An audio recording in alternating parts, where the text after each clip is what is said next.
again. I'm Siobhan Fagan. Recently had a promotion, so I'm actually managing editor of CMS Wire, and thank you. And I'm really happy to be here with this panel. I really just want to kind of dive into the questions after brief introductions, and we would love to have some time for your questions at the end, so think about them as we're discussing. So to my left, we have Alan McGinty. He is the Senior Director of Global Workplace Innovation Group at Cisco. To his left is Stacy Blissett Saavedra, and she is the Chief Information Officer of New York City Commission on Human Rights. To her left, Jonathan Chong. He is the Director of Digital Workplace, Corporate Systems, and Next Gen Tech at Mars. And then finally, we have Jason Blackwell. He is a cognitive scientist and human factors engineer at IBM. Shall we? And it seems a senior solutions marketing person, which is... Oh, my goodness. Maybe I got a promotion. You got a promotion, too. That's all right. That's all right. All right, so I'm going to start with you, John, and then pass it along to anybody else. Dive in when you want, as concisely as possible. Please share how you've successfully made the business case for new technology investments. Thanks, Siobhan. So I think firstly for me, investments, at least in my experience, has been more than just money. It's also been about focus and priority. And then success has been both relative and hard won. But having said that, how we did this was a couple of ways. So firstly, I started by really, and for those of you who are here on Monday, and you might have seen some of the measurement and creating a case that Edward presented, but it was really saying, what are the goals of Mars Incorporated, right? So that we had a new strategy, we had a new CEO, and we talked about what do we want to do. We want to drive a culture change, agility and innovation. We want to engage our associates and attract, retain, and develop millions of people to be, excellent associates. And it was then saying, how does that relate to some of the capabilities and experiences and behaviors we can drive through a digital workplace? Such as, for example, and presenting this firstly to C-levels, the C-suite. So I spoke to the CIO, I spoke to the chief HR officer, spoke to the head of corporate affairs, spoke to the chief financial officer, and started creating a bit of a story with varying degrees of success. But an example would be, so we want to be innovative, but did you know that we are spending, our managers are spending 60+% of their time in meetings. And by the way, how are they meeting? They're doing it via telephone conference, and that's it. And maybe on that human side, when you have your telephone conferences, how do you experience that? Are you paying attention all the time? Are you really getting a lot of value out of that conversation? So it was starting at that level, and then saying this is why we think there's value in an investment. Throwing in figures and facts and provocations that were relevant for us. One more as an example would be we weren't seen as an innovative company outside of the four walls of Mars. Recruiting was not an easy thing to do. Started there. And actually had some success. We got the money. I was able to set up the organization, and that felt good. But the next challenge then was really, as I said, around priority and focus. And then the challenge is, as we've heard through this whole conference, digital workplace is not just technology. It's not just, it's about change. It's about culture. It's about being human. And so how can you achieve that? I certainly cannot achieve that, even with my awesome team, some of whom are here today. We can't drive that through a company of, at the time, 80,000, now 100,000 people on our own. So it was about, what can we do in partnership with the rest of the organization? That was more of a challenge. And so that was where it was about building on. So this was the goals, and then it was talking about this is what we've actually done. So getting down to it, creating stories and creating momentum. So we had, as an example, one of the first small stories was an engineer in Africa who had problems with mold, and he asked a question on our recently relaunched social network and was able to connect to an engineer in America, in North America, who could help him. That was a small example, and it went from there. And so that kind of built a momentum, and you have to feed into that. You have to find more stories. You have to publicize those stories. You have to keep the forum going, and that's helped us to continue to invest, to expand the size of the team.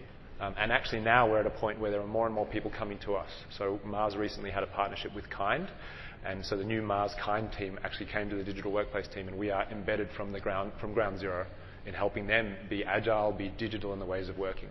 So that's sort of, it's not been easy. I know I've skipped over a lot of details in the interest of being concise, but it's about starting with a business case and then keeping the story going. It was more of a conversation and a story for us. Stacy, do you want to weigh in here, or? Yeah, sure. So for me, it's always like down for the money. So I have to do a cost-benefit analysis in most cases. In some cases where you can't actually tangibly define the money savings, I sell a vision, right? As a lot of people have stated in this conference so far, a lot of our workplaces don't match what we're doing in our personal life. And so in my current role, I stepped into a very integrated system, and so I sold the vision of the future, which actually is today, right? I was able to convince the executives that, you know, imagine a world where you can see your data right in front of you as you're working. You're wondering what's happening in this part of the agency, and you just look up and you tap a thing, and you get your information. And that was a very kind of easy sell. Implementing it was like a different story, but I believe that telling that story and defining that vision and letting people in on that vision, from both executives to people who are working at every single level, is a very good way to kind of successfully put out your projects and your and stuff like that. You shared the great story when we were talking about taking the picture of the server, I think, yeah. your first day at work that was older than you. Yeah, definitely. The first day of work, during my interview process, everyone was like, first thing you have to do is replace this very old system. And I kind of like, I've seen old systems before. I didn't really think, you know, okay, fine, yeah, replace the old system. And then I walked into the server room, and the server is a big box that's this size that's sitting on the floor. And I had to like do some research because I'd never seen it before, and I realized it was I think it was made in 1977, which is just a little bit older than me. So. Alan? Thanks, Siobhan. You notice Siobhan gave me the handheld mic. I didn't rate for a lavalier mic because if I tend to be a bit long-winded, she can just snatch the mic away from me. So that's the reason for this. When I think about digital experience, I think that if those of you that heard Brian talk this morning, I think he'd really had it nailed. It's really about culture, driving engagement, and the experience to make people feel good. We need to make people feel good. That's the golden ring that I'm shooting for. When you think about and I think Brian's number was 70% disengaged. Actually, well, you could say it's 20% engaged globally. And when you think about that, I mean, imagine a 10-person rowing scull where you have 2 people sitting in the front rowing like crazy. You have 6 people sitting in the middle like this. And you have 2 people in the back rowing backwards. 2 people in the back you just need to get rid of immediately, but the ones you want to impact are the 6 people in the middle. So whatever we can do to drive engagement is going to increase revenue and bottom line results. Culturally, the gentleman I'm sorry, I don't remember your name, was just speaking about culture. It is tremendously important, and at Cisco we spend a lot of effort programmatically and in time to drive a positive culture. We have a lot of culture programs that are in process, and we're starting to see results. What I focus on in delivering, digital experience platforms is not just the virtual tools element, but also the physical environment and, the digital tools and capabilities that we bring in terms of collaboration to connect people together, so that we've got tools where it's high speed, high capacity, wireless everywhere. I've been at Cisco for 10 years. I have never once plugged into a network connection. We walk into a room and the video devices recognize you. There are no cables to plug in. There are no remotes to make sure that the battery's working or the bulb's working in the projector, or which content you need to produce, and figure that out. So 20 minutes after the meeting starts, you haven't even begun the meeting yet. You walk into the room, it recognizes you, you hit Control F12, your content is displayed, it's dispersed globally to whomever you're meeting. We have enterprise platforms called WebEx TeamSpace, which allows people from any device, anywhere at any time, to instantly connect with anyone via IM, make a phone call, instant video chat, set up a meeting, do collaborative whiteboarding online, and set up team spaces where you can operate as a team virtually so that you can store content, share material, the work can follow the sun and bend the space-time continuum. I love saying that. But when you have global teams, that can continue to work around the clock, and all that information is there, and based on your preferences, that information will be delivered to you. So we're trying to individualize the experience based on the preferences that people want to make their lives easier, to connect with applications and services with one click. So that drives up engagement, that drives up work-life balance, that makes people's lives easier, and that produces results. So we've seen employee engagement go up 17% in the last 2 years. Our employees tell us that our company benefits in terms of how do you justify the investment, right? $806 million in incremental productivity because our employees save on average 1 hour per day because of all the technology and the ease of technology that we provide. So these are numbers that the CEO and the CFO will listen to and help to drive that engagement and culture. I'm putting you on the spot, Jason. It's got to be an elevator pitch. Elevator pitch, done. Siobhan warned me that my quick answer might annoy some people in the audience, which I like to wait till question 3 to annoy people usually, so I'm going to be an overachiever.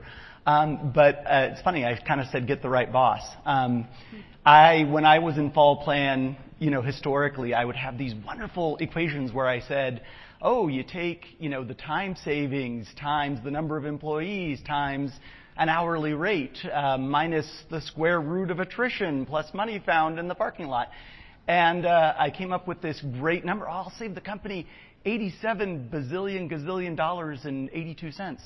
And the truth of the matter is that can fall on deaf ears. A lot of times it's the question of the ears it's going to, not necessarily the number. So when Fletcher Previn became our CIO, he was quoted, I'm thrilled to say he was quoted in the keynote yesterday, saying, why do we live like the Jetsons at home and the Flintstones at work?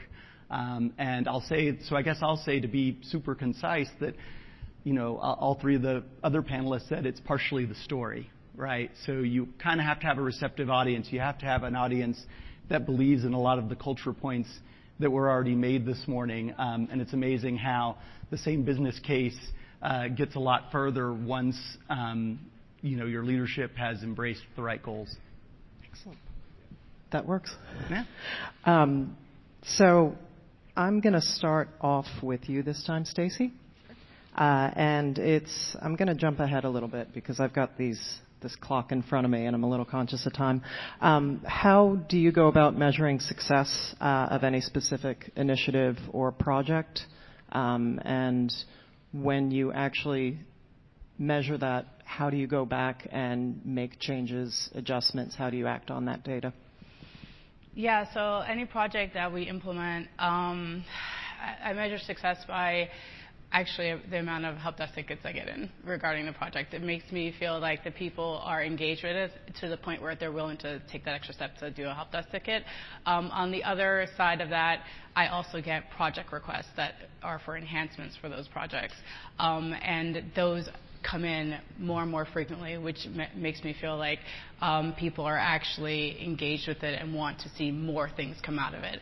I look at the content that people are putting into the system. I look at the reports that people are asking for us to produce out of the system. I just literally am just concentrating on what people are asking me for. When I implement a system, it's never just like the end of the system. So we always have a plan of how to continuously enhance it.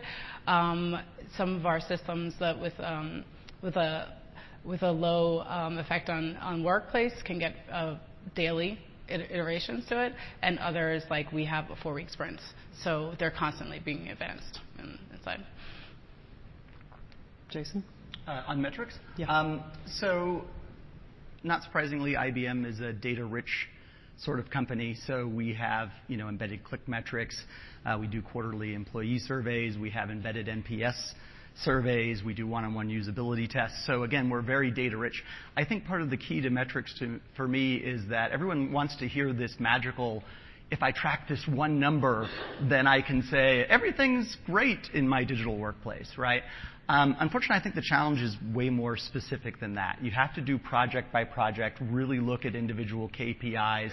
And if you don't have that, you probably don't have the clarity you need for what you want to accomplish with that project. So again, I would just watch out for, obviously there's some numbers like you do look at NPS and so forth to kind of get a sense of the overall health of your digital workplace. But really, I think you need to challenge yourself on a project-by-project basis to say, what am I really trying to achieve here, and how am I going to measure it?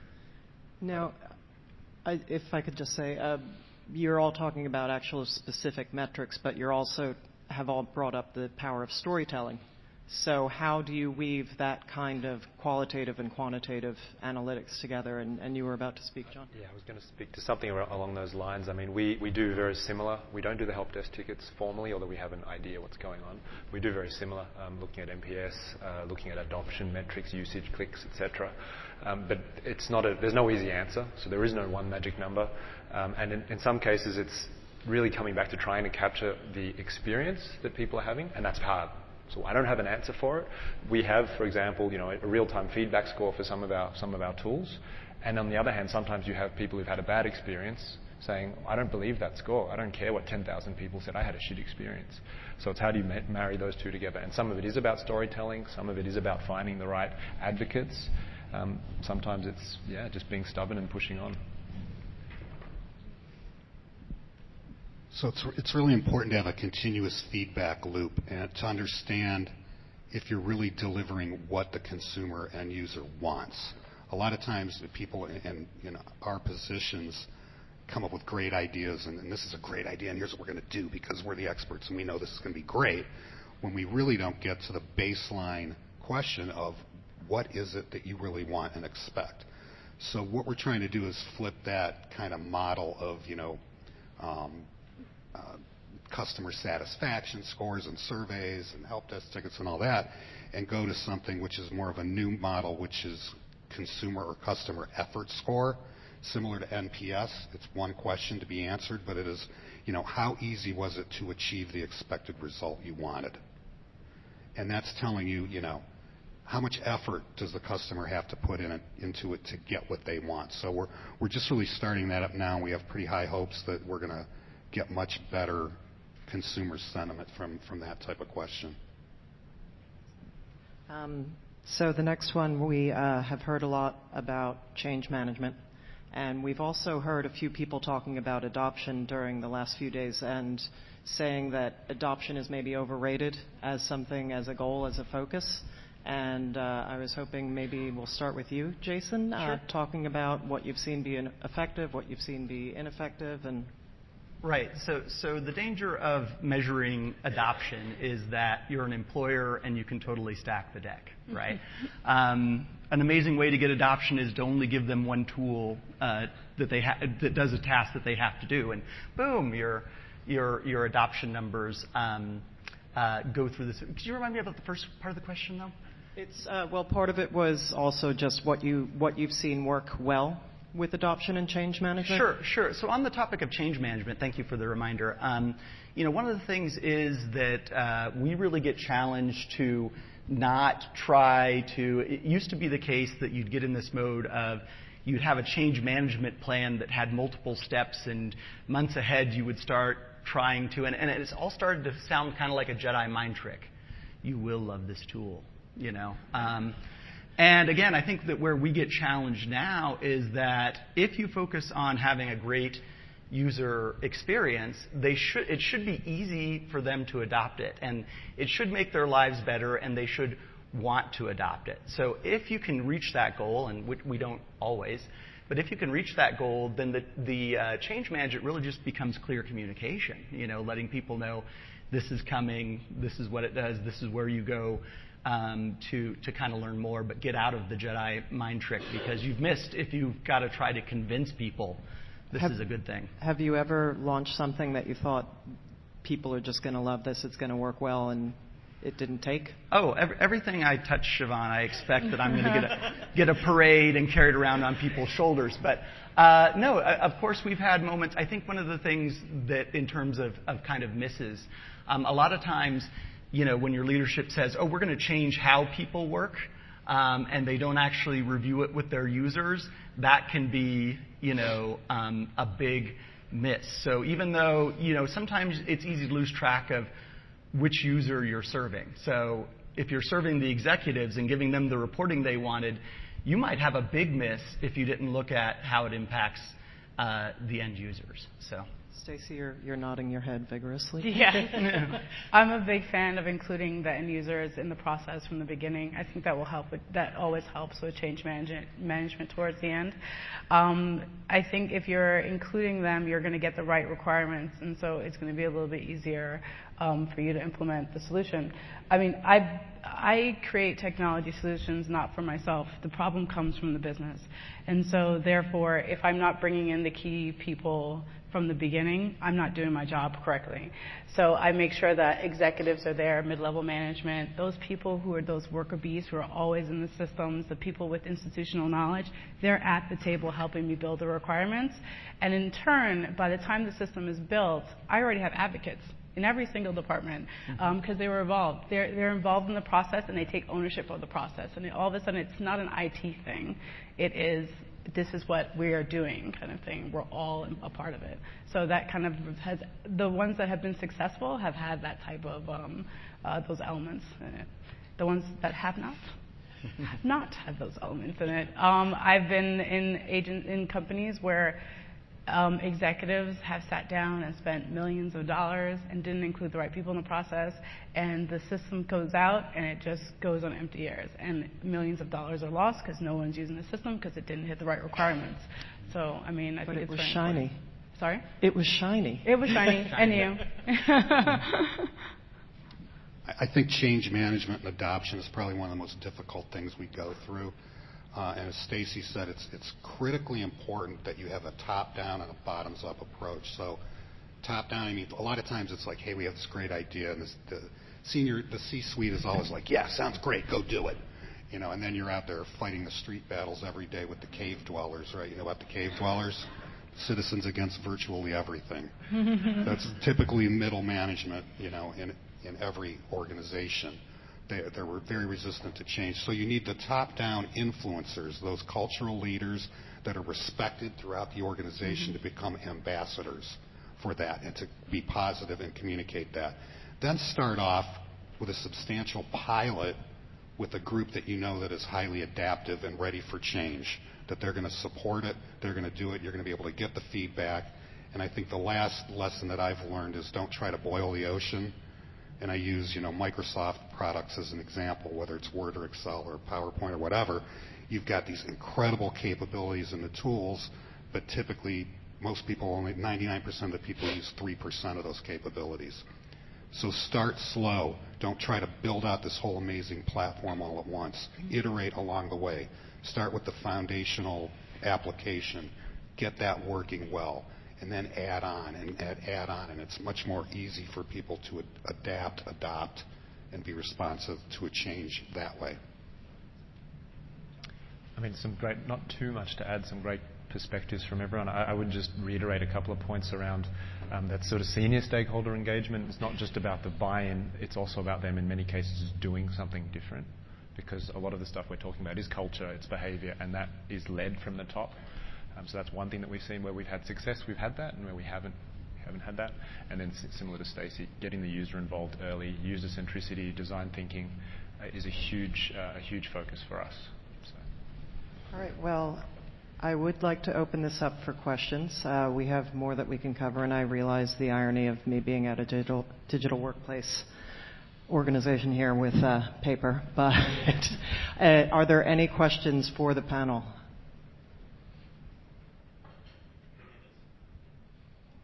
Oh, a familiar face. Hello. Alan can't see me, so hi, Alan.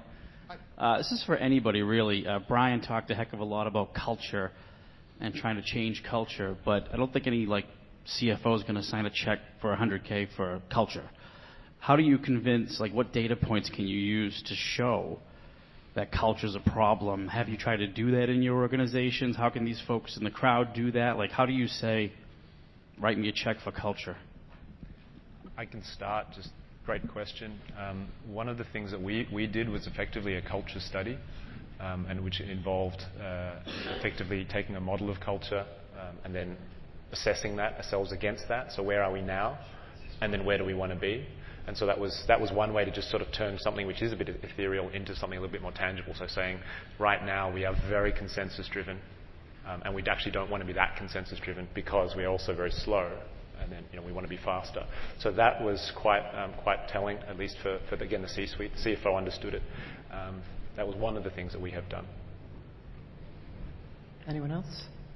Yeah, I would say that part of it is that around culture, a lot of companies collect metrics that they then don't do anything with.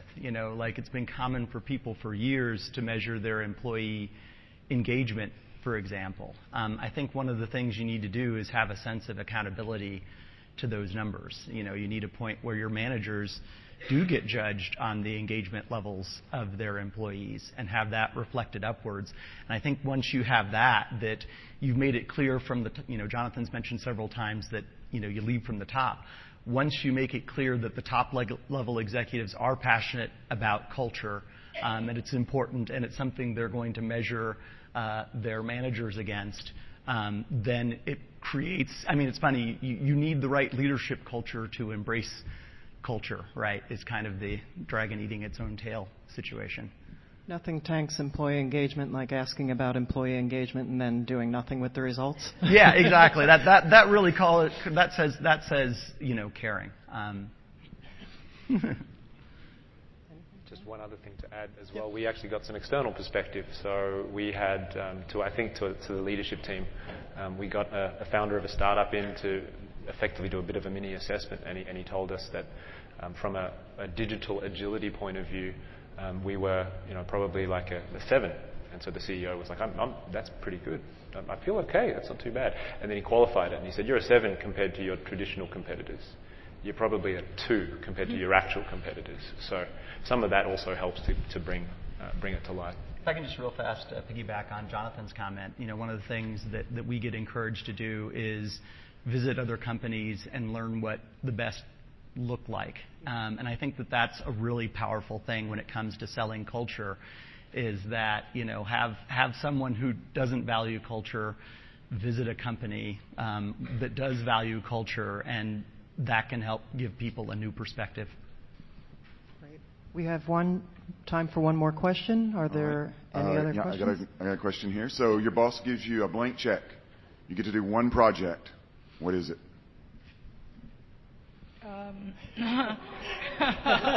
Stacey's excited. That's actually a very tough question, what I would do with it. Again, I would the first thing I would do is go back to the business heads and talk to them to see what they needed. I'm not designing technology for myself, I'm designing it for a company. So if I got a blank check, I would get everyone in a room very quickly, because quite frequently in the government, that blank check goes away the next day. Yeah, right now at the Commission, we are thoughtfully thinking about an application for our constituents and our citizens. So we would definitely be looking into that. I've been doing research, and it's hard to find a very engaging app for human rights. So we would I would take that and run with it. But, Are you writing me a blank check? Or? I just want to...